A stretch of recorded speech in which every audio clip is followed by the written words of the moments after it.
Good evening, friends, and welcome to Socialist Action's bi-weekly Zoom webinar. Tonight, we are going to be discussing the lessons of the Bessemer organizing drive defeat. We are proud to have two speakers. Our first up will be Marty Goodman. He's a lifelong trade union activist, union member, and a former executive board member elected 3 times to the New York City-based Transport Workers Union, TWU, Local 100. Marty will be opening up with a talk of about 15 minutes, followed by Bronwyn ID, who is a social justice anti-racist activist in the Twin Cities area. We are going to try a technical feat to see if we can accompany Bronwyn's remarks with a slideshow, so bear with us. In the meantime, check us out at socialistaction.org and sign up for our live stream, and you'll be with us. So with that, let's begin with Marty Goodman. Marty, you're up.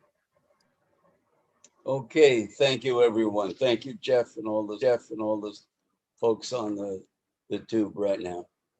All right, the loss. I'm reading from this, folks. That's how I have to do it. The loss of the union drive at Amazon Bessemer is a tragic defeat. The unit of some 5,800 workers, 85% who are Black and half women, are subject to a robotized, quote, task on time, end quote, work day. From the second that they clock in to their mad dashes to the bathroom, which is considered time off task, to the very last moments on the shop floor that evening. Every movement is caught on computer. Amazon's warehouse injury rate is nearly twice the national average. Is this the nightmare future for millions of workers? I'm afraid that without class struggle trade unions, Mr. Bezos may well become the Henry Ford of the 21st century. Let's take a look at how the struggle developed with an eye towards unleashing the unstoppable power of labor. The Bessemer organizing was in the hands of the bureaucratic retail wholesale department store union, the RWDSU.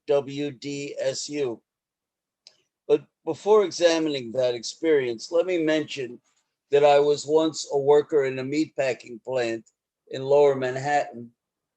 So when the plight of meatpacking workers plagued with rampant COVID-19 was revealed, that enraged me. Trump had designated these workers essential infrastructure, a ghoulish move by the capitalist class. The workers, many immigrants and refugees who must work shoulder to shoulder, were compelled to work or be fired.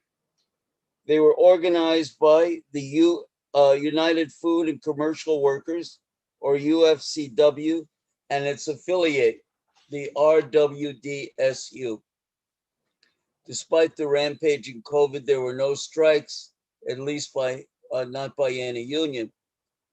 And these overfed bureaucrats feared fines more than they valued the lives of union workers, who were mainly immigrants, refugees, and non-white workers. Now, okay, Amazon itself reported that 20,000 employees had COVID back in October, yet production was allowed to shamelessly grind on. So that's the UFCW and their homies at the RSDWU. Those are the kinds of unions we're talking about. So what was the RSDWU up against at Bessemer? Well, Amazon in Alabama pays $15 an hour as a sop to keep out unions, above the state's average $30,000 a year, which is slightly above the poverty level. Amazon can afford it. The company is worth nearly $1.5 trillion. Bezos himself is worth $188 billion. Now, strategically, the union needed to demonstrate that it could take on those calculating zillionaire bastards and win in a tough fight. Well, it didn't really do that. The president of the 60,000 plus member RSDWU is Stuart Applebaum, an ardent supporter of apartheid Israel who sat on the board of Trump's appointed Labor Management Committee. He sits on the Democratic National Committee as well. Applebaum rakes in a $337,000 salary with $14,000 in expenses. You couldn't possibly expect a class struggle from a labor statesman like this. I put quotes around labor statesman. A recent poll indicated that 77% of the public supported a union at Amazon, a stunning figure. Yet the union vote in Bessemer in April was only 29%. We have to ask why. Amazon was prepared. It knew a union victory would become a flashpoint for unionization nationwide and perhaps worldwide. 2,000 workers had signed cards for a union, but a mere 738 voted union. Again, we have to ask why. Well, Amazon really was prepared, as I said, and hired an army of union busters. Some of that kind of stuff was captured in Confessions of a Union Buster. Is that upside down? Anyway, this was cited in a recent Nation article on Amazon. Great book, scary in a way. Amazon went all out, as I said, getting red traffic lights by the facility changed to only 3 seconds, so union people couldn't talk to workers in cars. A mailbox was installed in the parking lot so workers could be caught voting on camera. Squads of union buster finks would descend on individual workers and hammer them against the union. Several captive audience meetings were held with workers haranguing them against the union. Well, I'm sorry, the union busters, haranguing them against the union. Quote unquote, do it without dues was the union busters' slogan. Amazon's tactics included changing the numbers of workers in the unit from 1,500 to 5,800, but thankfully there were enough cards to allow the vote to go on. But even though some 500 ballots are contested by the union, half of the workers didn't even vote. 1,798 went to Bezos. And the RSDWU, what were they doing? No big rallies at the Union Gate. One with Bernie Sanders attracted a couple of dozen only, as one worker present told me. Was there any RSDWU solidarity marches from across the South to the gates of Bessemer? None. Union sympathy demos, not to mention sympathy strikes at other Amazon locations? None. The union didn't use standard unionizing efforts like home visits. COVID was the excuse. Yet 20 million defied COVID to protest the racist murder of George Floyd. Sensible social distancing would have eliminated fears over home visits if the will to do it was there, but in this union led by Mr. Applebaum, it wasn't. What about AFL-CIO-led solidarity demos at Amazon locations, cutting across job sectors and ethnic and racial divides? That would have scared the bejesus out of Bezos, but that elementary solidarity was not there, not organized. Incredibly, the union didn't even defend the necessity of union dues necessary for its existence. saying that Alabama was a right to work state and workers weren't forced to pay dues, playing right into the hands of the most backward workers and the boss class. Union bureaucrats like Applebaum and AFL President Trumka, both sporting bloated salaries, don't have union fire in their guts. Class peace and loyalty to the Democratic Party wing of the billionaire racist ruling class is their first priority. Class struggle is not in their DNA. Post-unionization vote, the union is filing unfair labor appeals to the National Labor Relations Board, but as Jeff and Marcus Stipiak say in their recent Socialist Action article on Amazon, quote, you can't win in the courts what you can win on the picket line, end quote.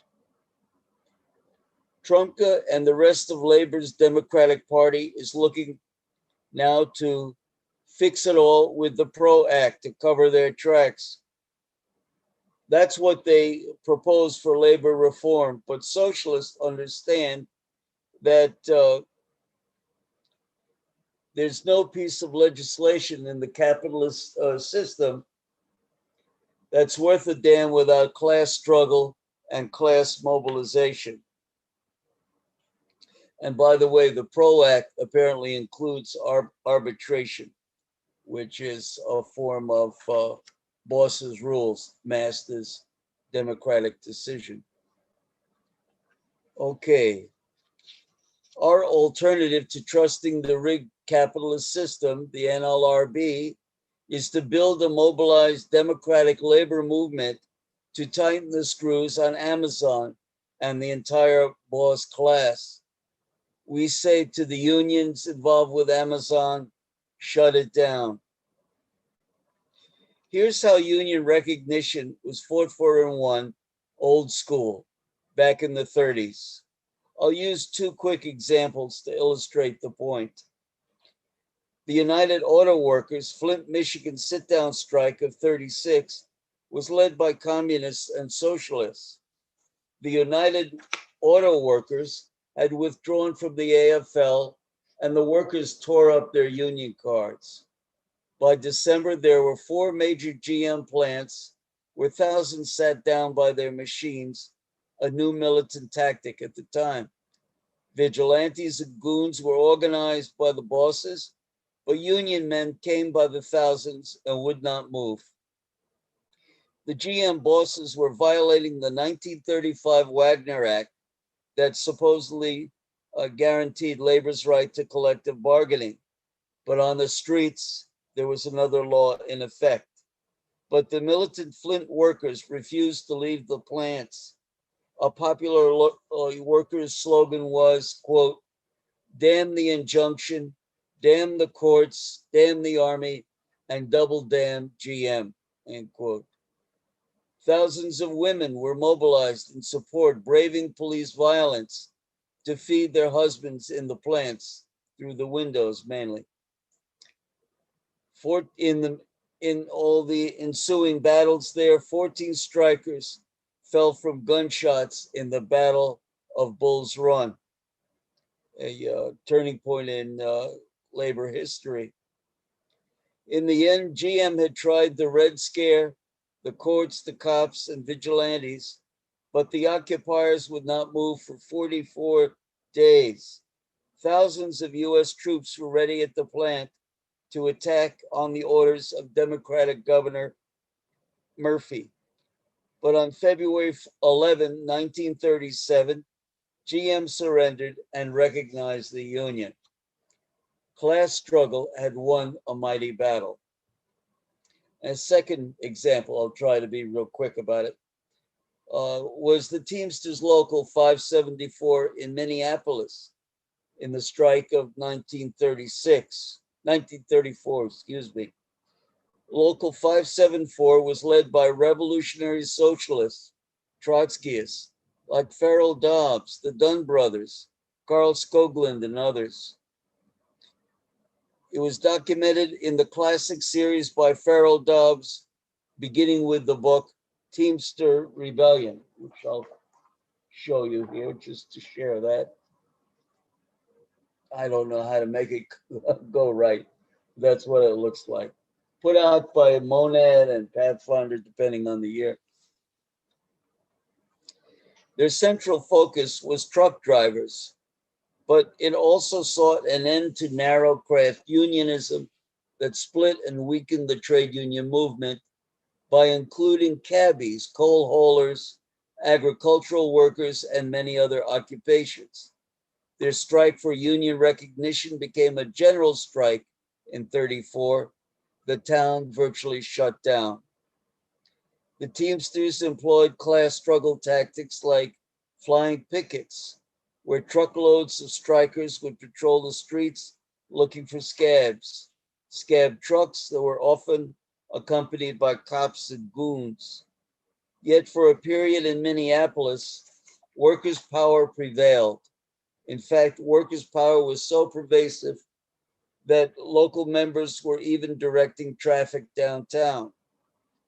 All the while, women played an incredible role in providing strike support, particularly medical aid for strikers wounded by police. Another innovation was the publication of The Organizer, a daily bulletin of strike news that reached thousands throughout the town. Well, to sum up, there was never less than 500 workers at the union headquarters, day or night, and a crew of 120 prepared meals each day, where they were feeding 10,000 people a day. This is a union. One meeting included some 25,000 persons who voted to defy martial law declared by the progressive governor Floyd Olson. I guess they changed. In July, cops opened fire on a Union truck and 67 were wounded, 2 fatally. That's how intense the battle became.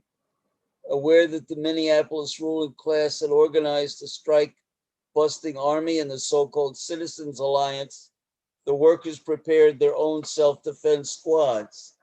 Thousands of strikers and cops and Citizens Alliance faced off in massive battles in the center of town. The enraged workers fought back with incredible courage and ferocity. In July, a day known as Black Friday, 67 workers were wounded by cops, the majority shot in the back. 50 to 100,000 townspeople, mostly workers, of course, attended a funeral procession downtown. Finally, in August, the bosses relented and recognized the union. Well, those are incredible examples of real class struggle, trade unionism. I know that union consciousness today is less so because of the dwindling labor movement due to bureaucratic leadership.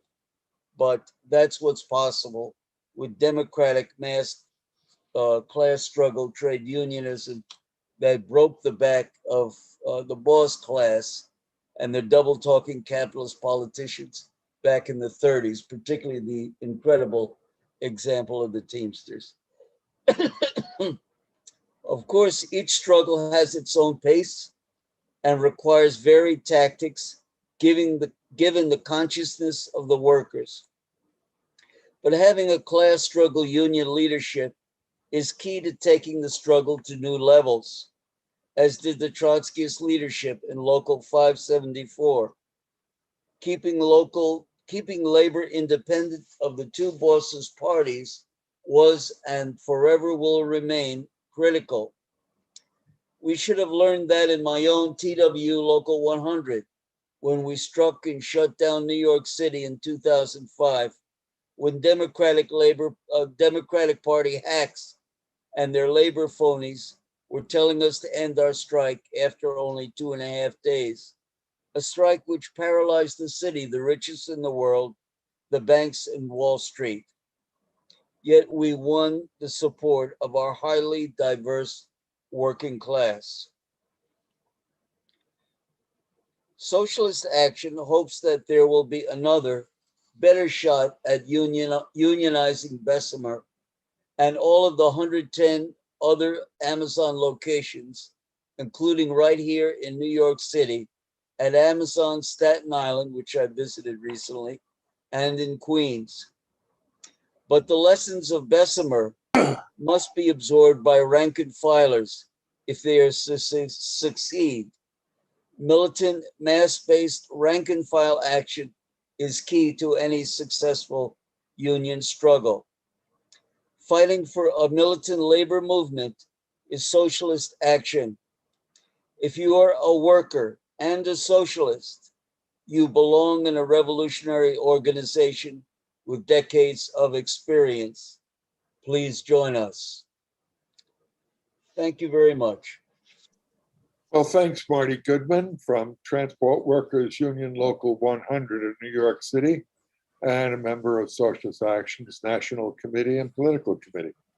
We now welcome Bronwyn ID, who is a social justice activist from the Twin Cities and also an activist member of Socialist Action. Bronwyn, welcome and glad you could make it.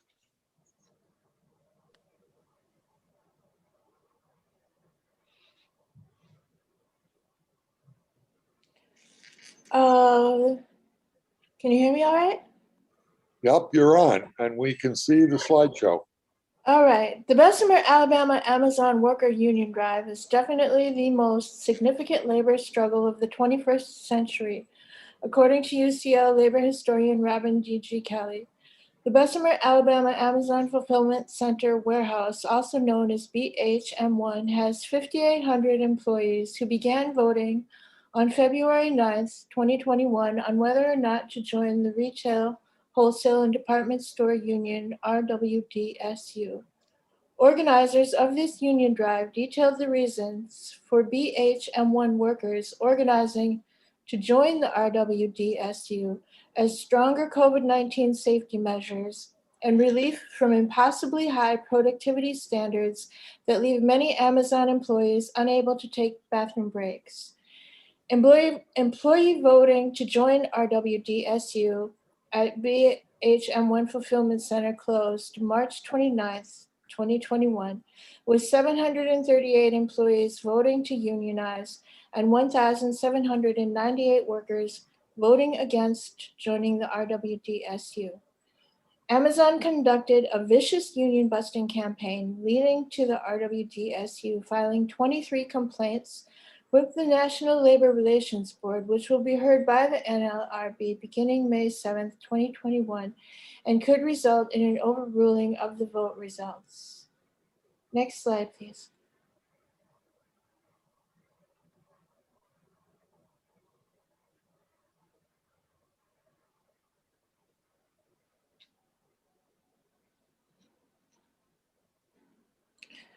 Bessemer, Alabama is a southwestern suburb of Birmingham. It is located in Jefferson County, Alabama, and developed as an industrial city in the late 19th and early 20th centuries. Bessemer was named Alabama's worst city to live in 2019 by 24/7 Wall Street. Bessemer's population is 27,456, 71% of which are Black and 28% of which are classified as poor. Amazon opened the BHM1 Fulfillment Center in Bessemer on March 29, 2020, at a cost of $320 million. 80% of BHM1 employees are Black and a majority are women. The Amazon Fulfillment Center is a large repository of goods where employees working among robots and conveyor belts sort through an array of items to satisfy up to 100,000 Amazon orders per day. Next slide, please. Alabama is a right-to-work state, which means that the state has enacted what are essentially anti-union laws in accordance with Section 14B of the Taft-Hartley Act, stating that no person can be compelled by a condition of employment to join or not to join, nor to pay dues to a labor union. The BHM1 workers who organized this union drive in Bessemer reached out to the Retail, Retail Wholesale Department Store Union, RWDSU, within months of this fulfillment center becoming operational. This labor organizing emerges as a continuation of radical, militant, anti-racist union organizing, which has been historic in Bessemer infamously since the formation of the International Union of Mine, Mill, and Smelter Workers in Alabama. Historian Robin D.G. Kelly describes this historic moment in labor history and radical Black organizing originating from the earlier high-stakes union battle in Bessemer known as Mine Mill, when thousands of workers walked off the job at the massive iron and steel companies in Bessemer and Birmingham in the 1930s, demanding union recognition and higher pay. Next slide, please. On Thursday, May 6, 2021, a worker was found on the bathroom floor of the BHM1 Amazon Fulfillment Center in Bessemer and was pronounced dead after being transported to the hospital. This Amazon warehouse in Bessemer is 855,000 square feet, containing multiple floors. Worker organizers from Bessemer BHM1 described how they and their coworkers must urinate in buckets because their workflow is monitored by Amazon algorithms, tracking their productivity down to the second, which does not allow them time to walk across the large warehouse to the restroom. One worker organizer from BHM1 indicated that elevators in this Bessemer warehouse are to be used for the products only, and workers must use the stairs only. Any violations of these Amazon workplace policies may result in termination, and Stuart Applebaum of the RWDSU has stated that Amazon's employee turnover rate is 100% a year. Next slide, please. The Bessemer, Alabama Union Drive has received international support. The National Football League NFL Players Union, the Biden-Harris administration, actor Danny Glover, DFL civil rights activist Stacey Abrams, former presidential candidate Bernie Sanders, rapper Killer Mike of Run the Jewels, and Sarah Nelson, international president of the Association of Flight Attendants, CWA AFL-CIO, have all spoken publicly in support of Bessemer Amazon BHM1 union organizers. Bernie Sanders and Michael Render, also known as Killer Mike, attended a pro-union rally in Alabama on March 26th, days before voting to join the RWDSU at the BHM1 warehouse in Bessemer was scheduled to end. Both of them encouraged the Amazon workers to vote in favor of joining the union. Next slide, please.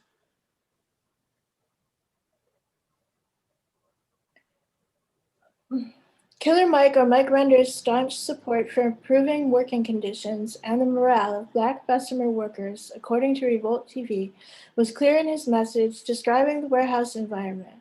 He said, "Think about an environment where you walk out to the latest rap song because they tell you that's hip." Mike said, harking back on specific conversations he had with Amazon employees. They might play some Cardi B, maybe some Run the Jewels. Maybe play some Lil Baby as they work you like a slave. They might leave a sugary snack out for you to boost your metabolism enough to get you through packing packages every 9 seconds. He said, "I can't pick my nose in 9 seconds, and you're expecting people to pick something in 9 seconds because you simply need it." Next slide, please.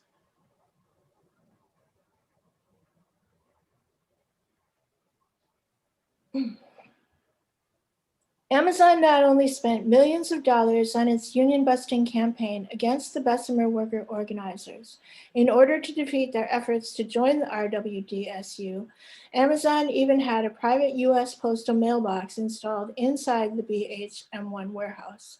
The union vote being held by mail due to COVID-19 could be more easily monitored by Amazon if workers were pressured to mail their ballots from work. These union-busting activities carried out by Amazon during the Bessemer Union Drive are amongst the 23 complaints the RWDSU filed with the National Labor Relations Board against Amazon. The hearing on Amazon's violations began May 7, 2021, and is continuing this week.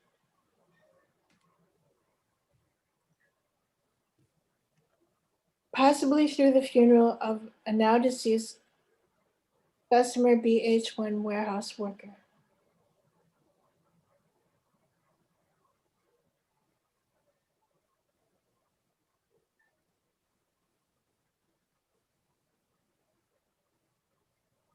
I think that's everything I have.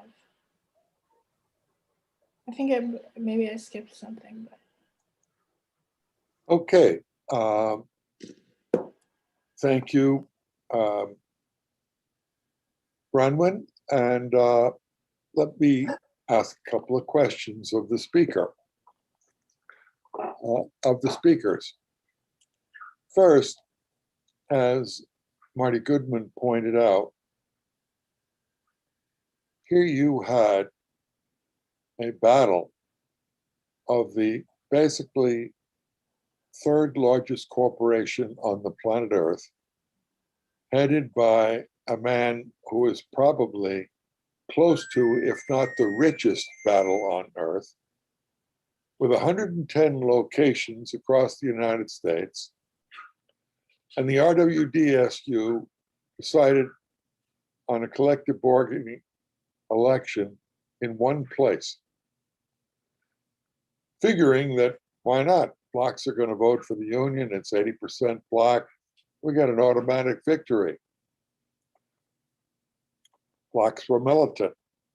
As Marty said, 20 million people, led by blacks last summer, organized the largest protest against racism in the history of the United States. So how do you account for the contradiction? How do you account for the fact that the vast public support for the union, 77%, 80% of the workforce is black, and yet they didn't vote to be recognized, to be organized by a union? In my opinion, Marty hit it on the head, and that is no world-class corporation is going to allow itself to be unionized by technical or any other means, not to mention get a contract that defends workers' rights without a struggle.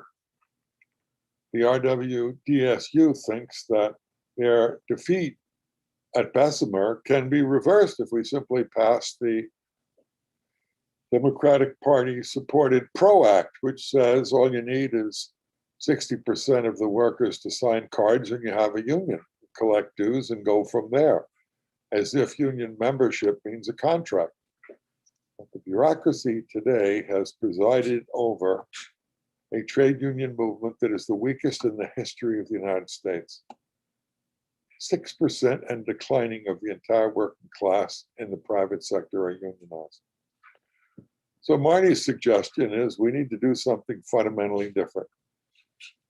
My question to you is, Marty, what kind of activities might have been organized other than the token demonstrations that RWDSU organized at Bessemer itself, or the movie stars like Danny Glover, or the Democrats like Bernie Sanders, or even President Biden saying everybody needs a union at a time when 94% of the private sector don't have unions? What's the road forward, Marty? And Bronwyn, the same question to you. Let's start with Marty Goodman.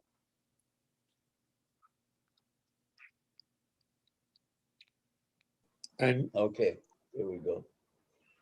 Yeah, it's impossible from up here in New York to know what happened behind closed doors or in evening meetings or discussions at bars, but it seems like there was no rank and file driven movement to organize that union, and no rank and file movement on the shop floor to take on Bessemer, Amazon Bessemer, to demonstrate to the workers that workers have power if they organize, if they collectively act. And I would have tried, whatever capacity I had, to get the union to organize demonstrations, labor-wide demonstrations in Alabama, perhaps through the South. I would have agitated through the union to have national demonstrations at Amazon locations to put maximum pressure on the entire company. Demonstrations that could have had a militant edge to it, like blocking entrances to factories. Amazon is incredibly vulnerable. It's a super rich company with a bad reputation for mistreating workers. So I think most people would be on the workers' side. Certainly, the approval of unionization by what was it, 71% by those polled supported unionization at Amazon. So a nationwide effort to embarrass and pressure Amazon would have been the right thing to do. And of course, right there in Bessemer itself, and perhaps even an international day of coordinated action, because Amazon has locations in Europe. Those are the kinds of things that were possible, that were not tried. Ultimately, the biggest question was to whether or not to shut down Amazon there or anywhere else. But in Bessemer, perhaps that was a possibility if that was thrown out to the workers, if workers were given the information on how to do it, how to carry it out, and that the union would stand at their backs. So those are the kinds of activities I would have engaged in as a socialist at Bessemer. Thanks, Marty. Bronman, you want to take a stab at the question? What could have been done to win that collective bargaining election in Bessemer as opposed to what the RWDSU did do?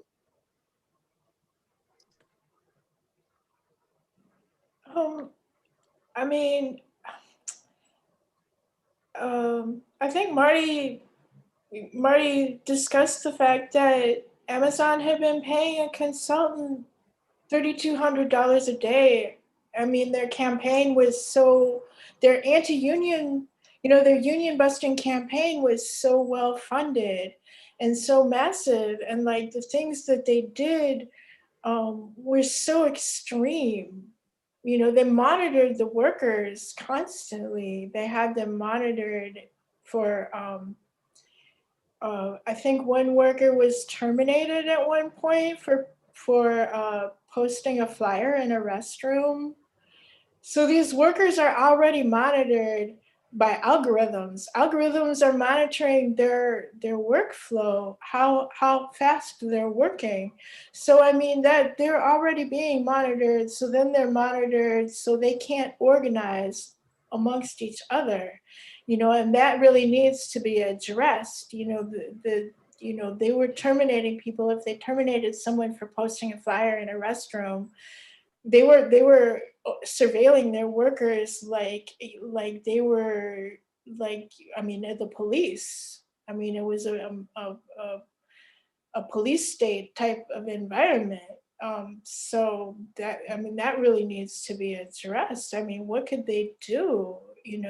I agree that there was an International Day of Action. I believe it was either the 26th or the 27th of March. It wasn't very well publicized. It was publicized, and rallies were attended. I attended one. One of the slides is the small rally that we had here in support of them.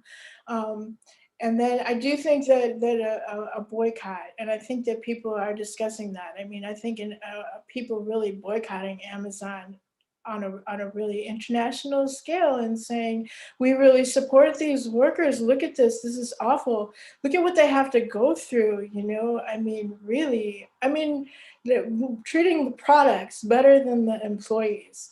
telling the elevators are only for products, not for the employees. Ridiculous.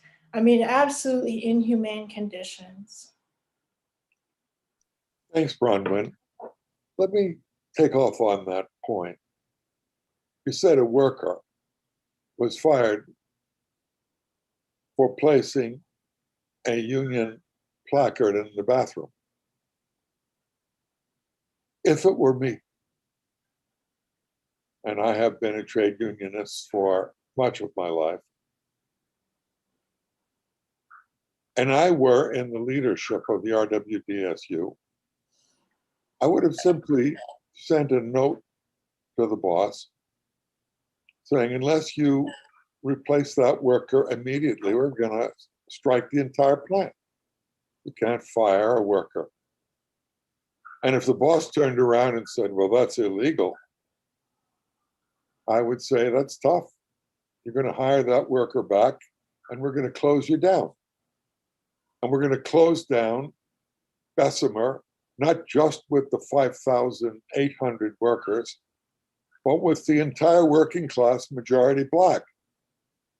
And we're going to bring out the trade union movement to close down every single Amazon store plant in the country. I would have tried to make it the same kind of cause that Black Lives Matter made just a few months earlier when it organized 20 million people in 2,000 US cities saying Black Lives Matter. They closed down cities. They violated injunctions about walking down the street. They violated curfews established by the Democratic and Republican parties.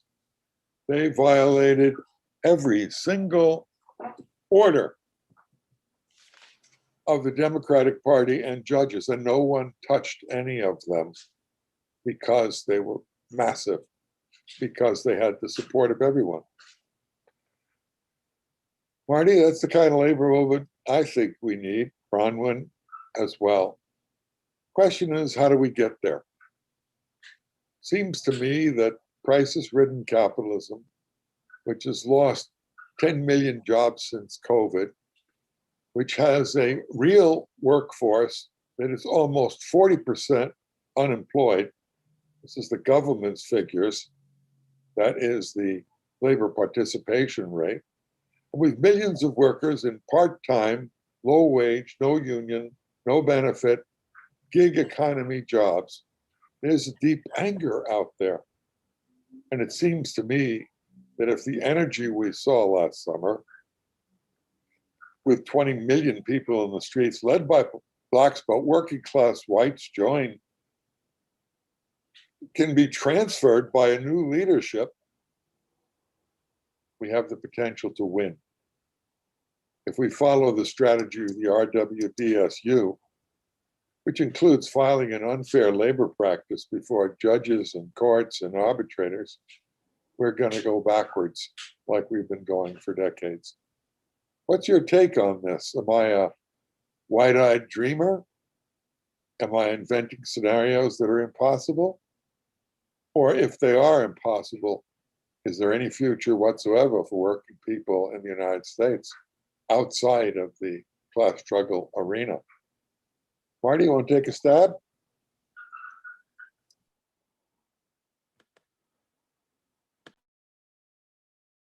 You're on mute, Marty.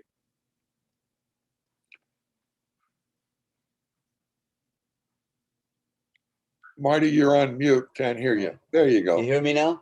Okay. Yes, thank you. Yeah. Well, it's the duty, responsibility of socialists to go into their workplace and organize the rank and file, democratic movements of struggle, and try to get these unions to move a little bit by pressuring them, and maybe ultimately replacing the leadership with real struggling leaders. We had that problem at the RWSDU, because Applebaum makes what, 337,000 a year. There's no way in hell he's going to lead a struggle against this big this big company. He's just not going to do it. So we need rank and file movements that are militant, that confronts management and confronts them with the uh, ability to carry out strikes across the country, not only where they are, but strikes across the country. It amazes me why there hasn't been more demonstrations with the incredible job loss and the incredible conditions with COVID that workers are forced to endure in many places, like the meat packing plants that I spoke of. Uh, all of these packing plants should have shut down when Trump issued his order to stay in place and work until you die. Incredible, incredible. It was a virtual endorsement of slavery, and the Democrats just sat back and did nothing that I'm aware of. But all these unions should have shut down the plant. Not only the meatpacking plants, not only Amazon, but everything. I mean, all of labor should shut down to watch people die when they could do something about it. So we have to attack the means of production. We have to deprive them of our labor. We've got to be prepared to strike. We got to be prepared to mobilize. We got to be prepared to disrupt production.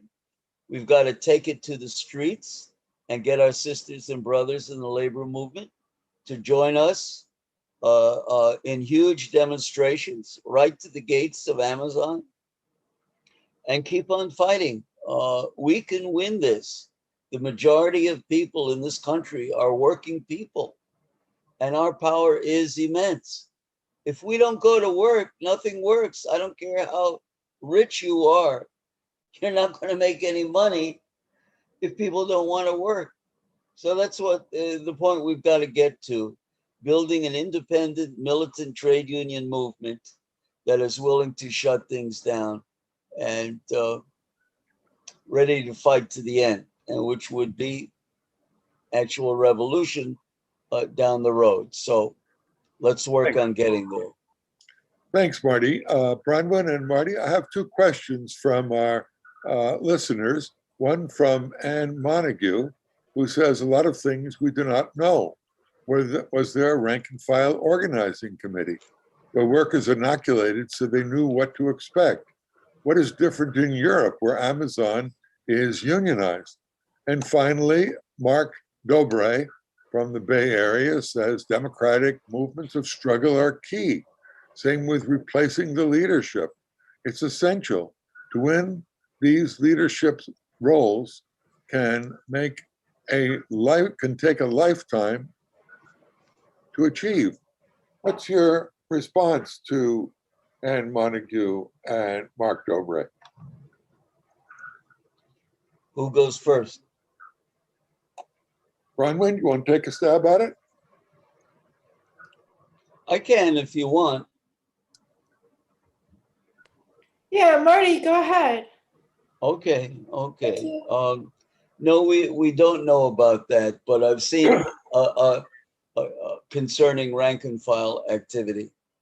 I have seen no real evidence there was a rank and file movement there. I read an interview with the lead organizer at Bessemer, and I didn't really get the impression there was a vibrant movement at all on the ground by workers themselves. There were organizers hired by the union, but they were carrying out the strategy of the union bureaucracy. They wanted more workers to join the union, but they were unprepared, given the leadership of the union, to make it a success, to win. And obviously, that's the way things happen. So, no, we don't know what happened on the ground, inside the plant, outside the plant. But I haven't read about any kind of mass movement there. I simply haven't seen it. I talked to somebody who was there, an Amazon worker here in New York, who said he was there who saw the small rally with Bernie Sanders, why they couldn't have stirred up more interest in that is just amazing, just amazing. But no, we can't know everything. Just like people at Bessemer don't know what's happening in the TWU. I mean, you don't know what's going on. But I've seen no indication of it, and that was a terrible lack in the organizing of this effort. Hopefully, another effort will begin. And I know that since Bessemer said that they were going to organize, that there have been maybe 1,000 requests all over the country to the union to organize. Um, Maybe the union will do a better job, but it's the duty of rank and file activists, radicals, and revolutionaries like Socialist Action to really bring to bear rank and file energy and pressure on the leadership to really act and mobilize, or else just get rid of them. Ultimately, that's what needs to happen for this labor movement in this country to move ahead. We're at the lowest point ever. And with everything going on, we should have a massive militant labor movement. And that's what we got to get to. Forget the Democratic Party. They're not our friends. They never were. They only respond when massively challenged. So let's get to it. Thanks, Marty. Let me ask you to check out our website at socialistaction.org and sign up for our live streaming. We have webinars like this every 2 weeks. We're on Wednesdays at 5:30 Pacific time. That's live stream with Socialist Action. And we have roughly 5 minutes left. Bronwyn, did you want to make some closing remarks, summarize where we're at, where we need to go? I was going to try and answer Anne's question a little bit if I could, or at least maybe just like share some of the things that I learned.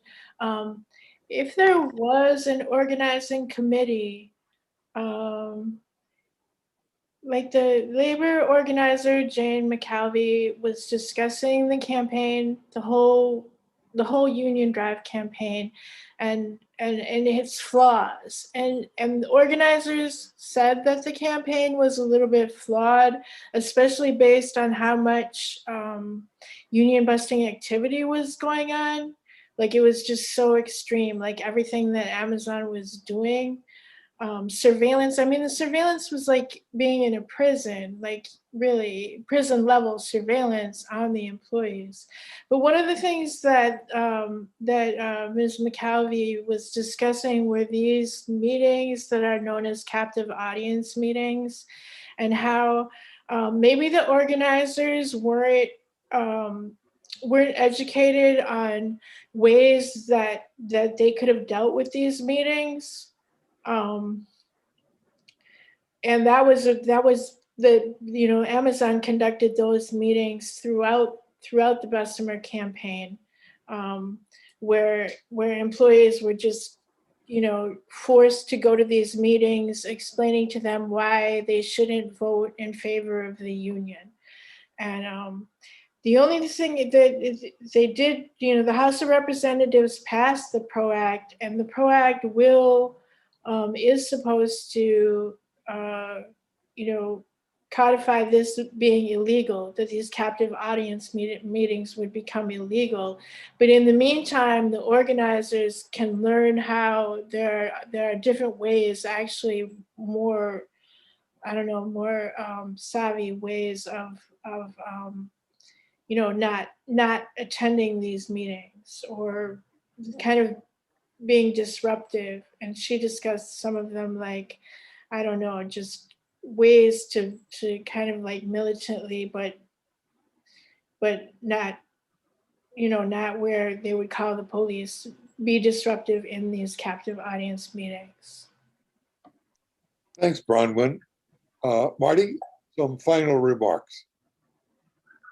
Yeah, as I said, and thank you, Roman. Uh, as I said before, we're at the lowest period of the labor movement, and the economy is really driven by a capitalist system in crisis, and things are getting worse and worse. Companies are fighting with each other in dogfights over dwindling profits uh, across the world, and trying to scoop up every last cent from working people, drive people to an extreme, as we see at Amazon, where it's as many robots perhaps as human beings, and we can't allow this to uh, uh, lawlessness and social lawlessness to continue. Uh, Workers have no power in this country other than what they organize themselves. And the bureaucrats that are running the unions are overpaid. I could tell you that Socialist Action fought for union leadership that made no more money than the people that they represent. In other words, a worker's salary. That's what we called for in the TWU. But anyway, we've got to invigorate the union movement. And unless we take bold militant action, people will not be inspired. If it's the same old, like a routine union election like we saw at Bessemer, people are just not going to be inspired. They're inspired by people in the street, for example, like last summer against the murder of George Floyd and so many others since then. I know here in New York, they shut down the highways on the west side and so on. That really inspired people. And we need the same kind of spirit and innovation that we saw with the protesters in the plants. We can shut it down. I mentioned the sit-ins at the occupations in Flint, Michigan. Well, that was a long time ago, but can we not do that again if we have, workers that are willing to do it, that are on that level of militance and determination to get justice?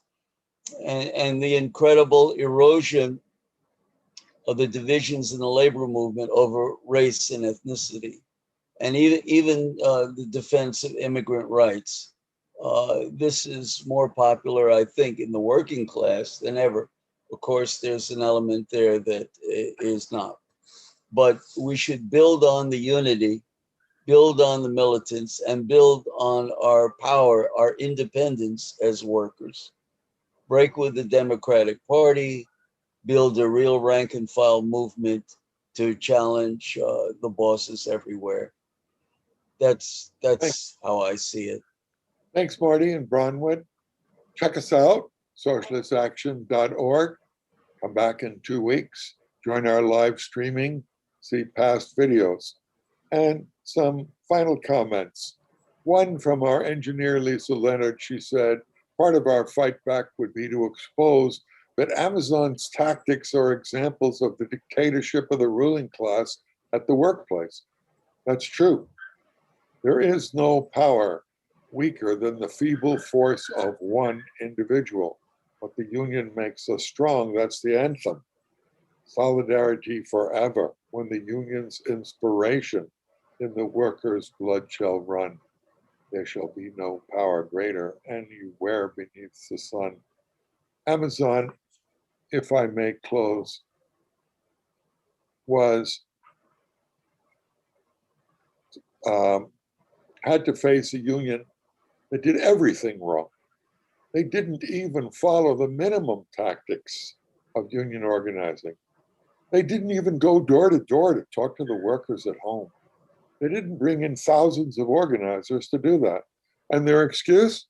Well, we were worried about COVID. Whereas 20 million people weren't worried about COVID months earlier when they went into the streets in solidarity with Black Lives Matter and the police overt murder of George Floyd. They threw caution to the winds. 20 million. How many people showed up from RWDSU at the 110 stores? Practically none. The picket lines, informational at Whole Foods, owned by Amazon, were a handful of people, 100 or 200 at best, and even fewer unionists. They were rank and file activists, young people, multiracial, who wanted to build a union, and there was no serious union movement to inspire them. So, Marty and ID, I agree. We need to rebuild the trade union movement from the ground up.